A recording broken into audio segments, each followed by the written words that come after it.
So good afternoon. Welcome back. My name is Dolores Collins, AKA Ms. D. I am the founder and the executive director of A Vision of Change, and I'm also a certified community health worker. And you know, today's topic really touched home for me. It is returning citizens and children with incarcerated parents. And you know, a vision of change was birthed due to a situation, this particular situation that me and my children experienced. And it's a day that I'll never forget. It's the day that tore our families apart. We were frightened and scared by the loud pounding and the banging on the door from the police to open the door and let them in, and then them forcing themselves through the front door and turning over furniture and going through our cabinets and just all of our personal belongings. You're talking about anxieties and traumas, children crying and screaming and being forced into a room as they went through the house searching for a weapon that was used, right? And so we'll talk more about that, but today I have some wonderful guests here with me, Samia Marchman and my sister, Pamela Hubbard. And so Samia, introduce yourself and then tell us what's your perspective on this topic. Hi, my name is Samia Marchman. I am the Assistant Executive Director for A Vision of Change and also the product of A Vision of Change. For me, this topic is very sensitive, something I never really thought I would be talking about at this time. But I feel at the perspective of this for me is it's not well talked about as part of the children's side of how it affects them and what really goes on in a child's mind when things like this is being brought up or talked about, and how to move forward. Thank you, Samia. And my sister, Pamela Hubbard. Introduce yourself to our audience and tell us what's your perspective on this topic. Good afternoon. My name is Pamela Hubbard, and I'm the founding executive director of Golden Ciphers Youth Development and Cultural Arts Center. I started 21 years ago in my living room because I felt that there was something else that needed to be done and some other things that needed to be addressed. We work with the detention center, prisons, adult prisons, schools, but I'm a mother of 7, a grandmother of 17. And so this topic is important to me because I currently have a son that's incarcerated who's been gone for 19 years. And so I've seen, he has 2 grandchildren now. So I'm the only one in my family actually who has not been incarcerated. So all of my sons have numbers. Some of them, one has 4 numbers, the other ones have 2 numbers. So I know what it is from that side of having to represent them in court or to go in to see them and just different things that around the situation. So our agency, at Golden Ciphers, we work 2/3 of our population are referred from juvenile court. So to help people not re-offend and to stay free. So Absolutely. And once I began to do the research during 1993, that was a topic that they didn't talk about because I began to call several large systems for service, right? And I got put on hold. I'm just asking, do you have a service for children with incarcerated parents? Because I've seen a change, you know what I'm saying, in my children. And I got hung up on, and people put me on hold and never came back to the phone. And so it was that inner voice that said, hang up, you're going to do that yourself. And it's like, wow, really? So little me, you know what I'm saying? And then doing the research, back then it was like 1.6 million children, with an incarcerated parent. And then when I began to read that these children are 6 times more likely than their peers to go to prison, I'm like, whoa, hold on, wait a minute. Society is not going to make that choice for my children.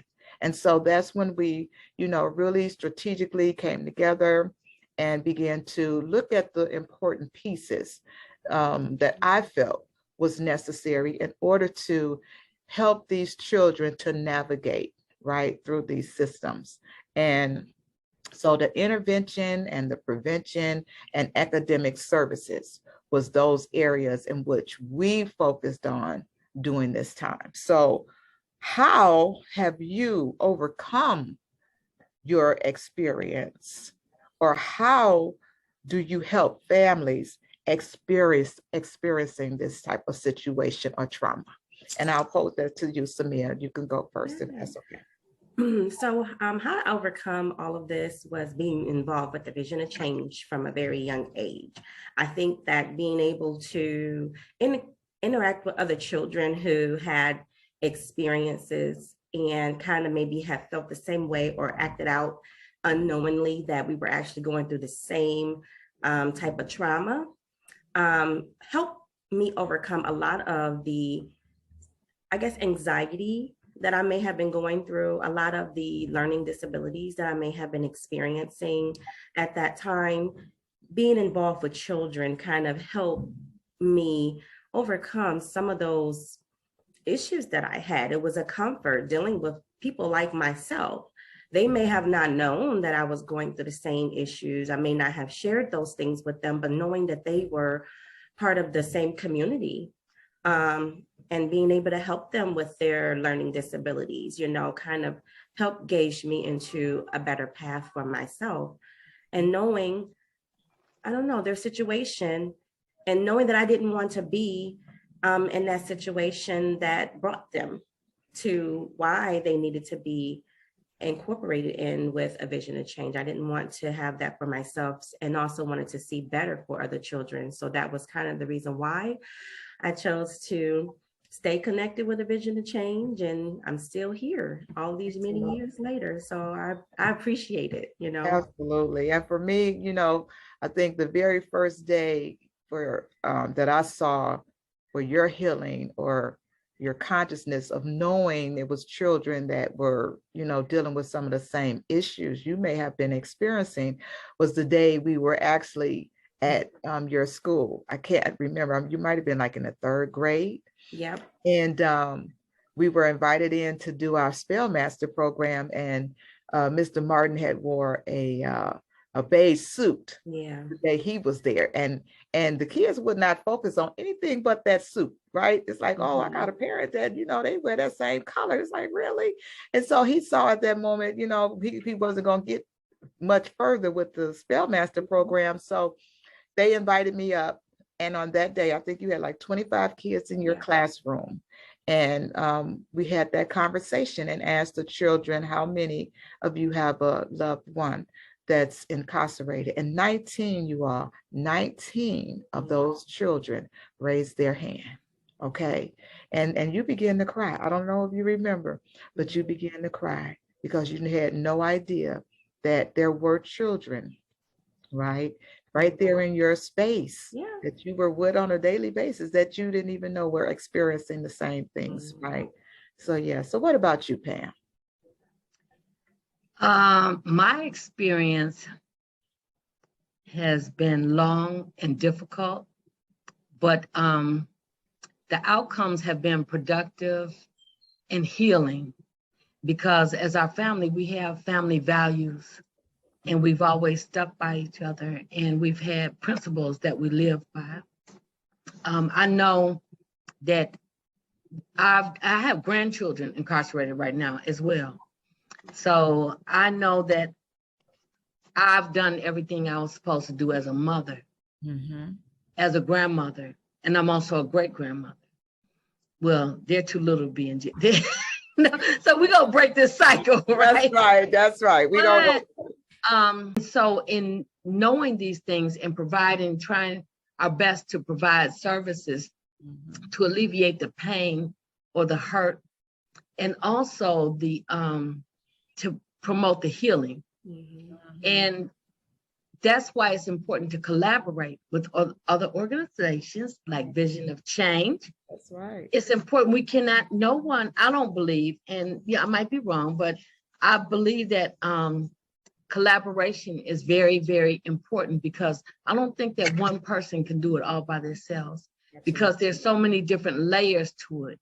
And we work with youth and adults just as you guys do, but we do different things. And so when I think that when we learn how to respect each other and see the value in each other, absolutely, and collaborate with each other instead of competing with each other, right, whether it's an organization or just people in general, families in general, comparing your story is not worse than mine or whatever, and to begin the healing, I think that a lot of things could change. absolutely. I think that collaboration is the key, working together is the key, understanding and not judging people. Yes. Another thing is like, I've learned how to not judge people by what they do until you understand the choices that they had. Absolutely. Wow. Thank you for that. So it's sometimes we get, well, they shouldn't have done that. You don't know why they did it though. Absolutely. We look at things at face value without looking at what would you have done if you were in that situation, to have a compassionate heart and spirit with addressing the problems and creating solutions. Absolutely. Yes. Thank you so much, my sister Pam, for sharing that. And then just the hint on a few things that we do from a vision to change is definitely embracing them in order to help them address the experiences that they're dealing with. It's embracing the children and their families right where they are. That is one of our most valued things that we do with the families, because parents, incarceration has a long-term effect on a child's development, right? That leads to a host of challenges and difficulties, whether it's guilt, mental health issues, the sadness, post-traumatic stress, the stigma from their peers once they find out that they have a parent that's incarcerated, and also anxiety disorder. So it's really doing things to empower our children, right, through these different challenges. So what is one thing we can do to better support children and families with incarcerated parents? And you kind of just spoke to that, Pam, just a while ago. So what is some other things that we can really begin to do to support these families? Samia? Well, what I think is, I don't know. I just feel like, if you see a child that's having an issue, try to reach out to some of these organizations that has been put in place for them, get them involved in a vision of change and in golden ciphers, try to see, what it is that they could do to kind of bring out some of that frustration, that anger, open up those doors for where their mind can finally, break down some of those barriers, get them involved in different things, talk to them. I think that was one of the biggest things that was missed during the situations when we were going through some of the things, was that we weren't talked to. So talk to them, ask them how they're doing, how they feel about the situation. Is there any anxieties, or I don't know, maybe some, just their feelings. What are they feeling? How can they overcome some of the situations that's really going on? Are they interested in something? Just to get their mind off of this whole trauma that really just turned their world all the way upside down. Yep. And I think what I'm hearing you saying is really to empowering these children, right, with strategies that strengthen their resilience. Yeah.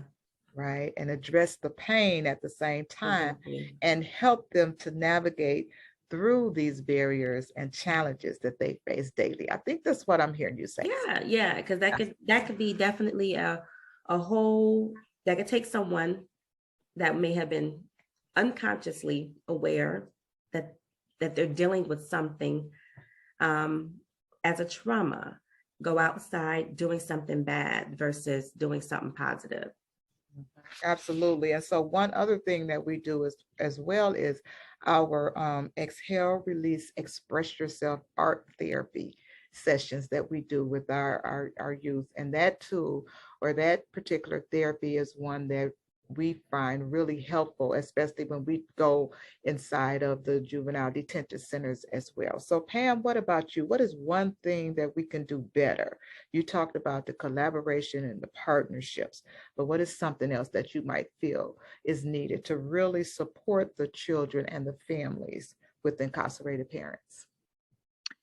To be there and listen, and not with your agenda, to listen, to truly listen. A lot of times we hear people, but we don't listen to them. Mm-hmm. I was doing a class, little kids, from 1st to 3rd grade last summer, and I was doing something else, and I was singing this song, teaching them this song. I feel good about myself. I feel good about my mom, stuff like that. And Daddy went through the whole family, and they said, but I didn't say I feel good about my mama because I don't like my mom. Mm-hmm. And then from that, a whole lot of other things happened. And then by the end of it, they started telling me, this is 1st to 3rd grade, why they didn't, who they didn't like in their family and why. And who was they started telling me voluntarily who was incarcerated. And I didn't even ask for that. Mm-hmm. And then one boy, he raised his hand. He said, can we have group next week? And I said, what do they know?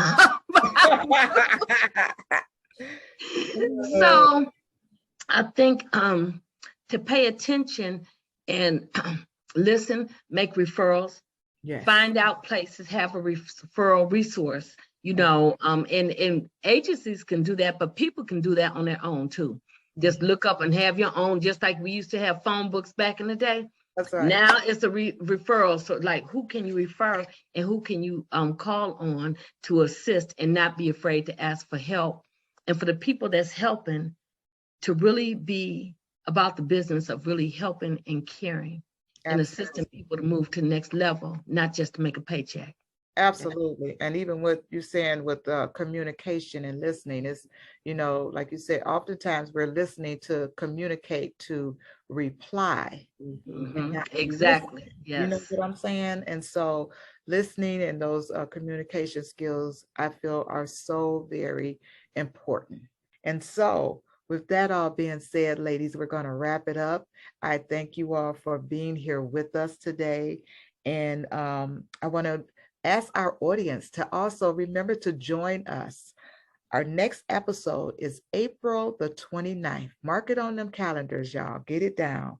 And our discussion for that particular topic is going to be mental health, right? Something that's really needed today, especially with COVID coming through here and doing the things that it brought more anxieties and other challenges and more barriers, right? So we're definitely going to be talking about mental health, and we look forward to you joining us.